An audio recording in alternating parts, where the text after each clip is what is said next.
Good evening, council members. I flew down from Sacramento. I live in San Diego. I represent San Diego and Riverside counties.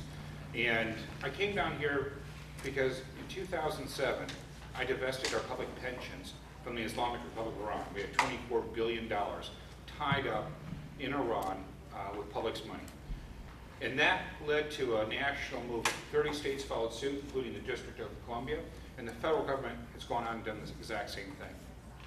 That was terrific on the federal level, and it was great on the state level.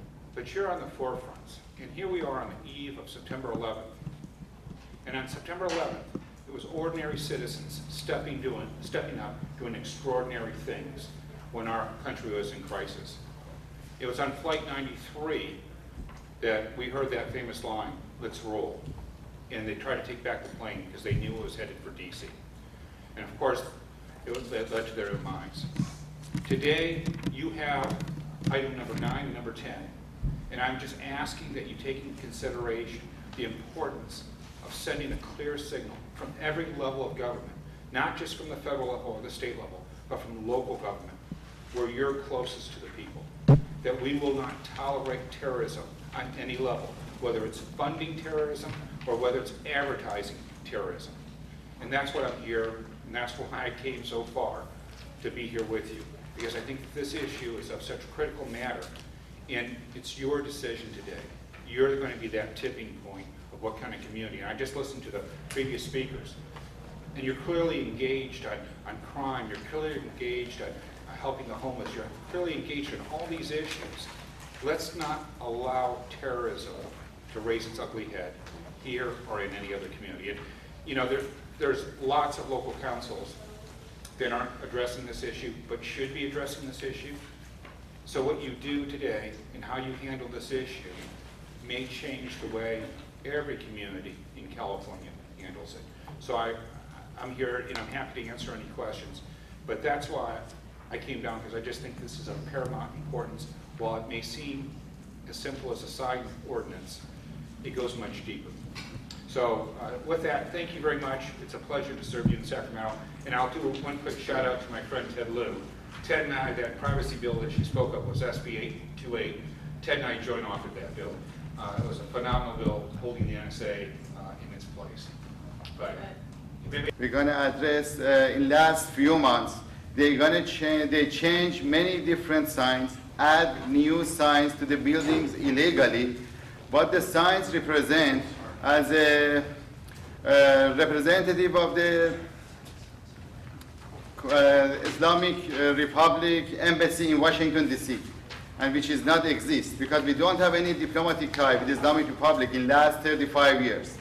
And now we have 4 or 5 different offices in Westwood. They are claiming they are representing the office of the Embassy of Islamic Republic either, or they call themselves as a consulate of the regime. So that's one of the major violations. We need to take action on that, I believe so. And the other one, some of the institution, individual or the organization, they are under the sanction list by the State Department, by the Secretary of Treasury, or some of them even though by the Presidential Act 13599 in 2011 signed by the President Obama. Sure, maybe I could clarify it for you all. I've been an activist here in the Los Angeles area for the past 35 years, and I've worked closely with Roosevelt and the gentleman here in the Westwood area. This might seem a small issue, but it's really a big threat, just like 9/11 all of a sudden became a big thing. People don't realize you're living in Westwood where there's a large Iranian community. There's infiltration lately of the Islamic Republic. People, if you walk on Westwood, you'll see a lot more people with scarves. The restaurants are all of a sudden advertising halal meat, which is like kosher meat, you know, halal meat, which they never did. So they're appeasing the Islamic people who are moving slowly here. We had the lobbyists of the regime at Shahzad restaurant having a meeting here. So there's infiltration of the regime cronies inside of Westwood. You all live in this area. That's right. You don't want that. You're not dealing with normal people. You're dealing with Islamic fundamentalists moving in. Right. So if you guys don't send, and we've been dealing with the FBI, Homeland Security, believe me, as the opposition groups, we've been dealing with them on a regular basis. And unfortunately, that like the US government's been appeasing the Islamic Republic for the past 35 years, that's why we're in the current situation we are in the Middle East today. If they had stopped the Ayatollahs from funding, training terrorist groups like Hamas and everything, we wouldn't be in the mess we are today. They've constantly just carrots and sticks with the Islamic Republic. If you don't stand strong in your community against the Islamic Republic thugs here, you're going to have major problems in the future. So as residents of Westwood, stand strong. If you don't, unfortunately, you and your kids will pay for it. And you're not dealing with rational people. You're dealing with people who are willing to take their infant kid on the plane on 9/11 with explosive and blowing up their own kid to blow up people and buildings. So please keep in mind when you're thinking about what you're doing here in Westwood. Westwood is a very sensitive area in this area because of all the Iranian community who's been moving in. So I just want to clarify that. Faryan Patel. I've also been living and working in a Westwood area for about 40 years. What I wanted to mention is that once you have illegal businesses, you see infractions of existing laws which should be investigated and etc.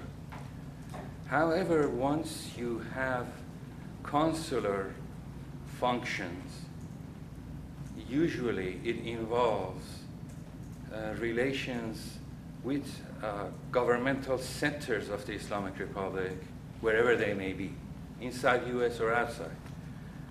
And almost all the time, it also involved intelligence personnel present in a certain area. This is what all the consular functions around the world include. So we must already be sure that there are people like that active within this area, not only to supervise the actual consular functions, but also to test the grounds and to try to threaten or intimidate Iranians who live here as refugees, seeking refuge from the same regime that is now within a few blocks of where they live. And that is what I'm worried about. In 2002, during the other Palestinian issues back then, we had shootings of some Jewish Iranians following an argument that started right here near that temple on the corner of Ohio, and then extended the next night into the park, the Rancho Park, Salto Pico. We had gang attacks on Iranian Jewish people by other Iranians who supported that regime, because at that time also we were feeling the presence of certain agitators and officially sanctions incitements. And therefore, for us, as minorities, it is a very personal threat and fear. I wanted to add that to the rest of the speech. Thank you. Any opposition? All in favor of the motion? We're voting on 9, right? 9. Okay. Well, let me do it the other way around. It's easier. Abstentions. I can't hear you. You don't have to. You do not have to explain an extension. Vokitis abstains. Any against the motion? Then it is passed unanimously by those in attendance.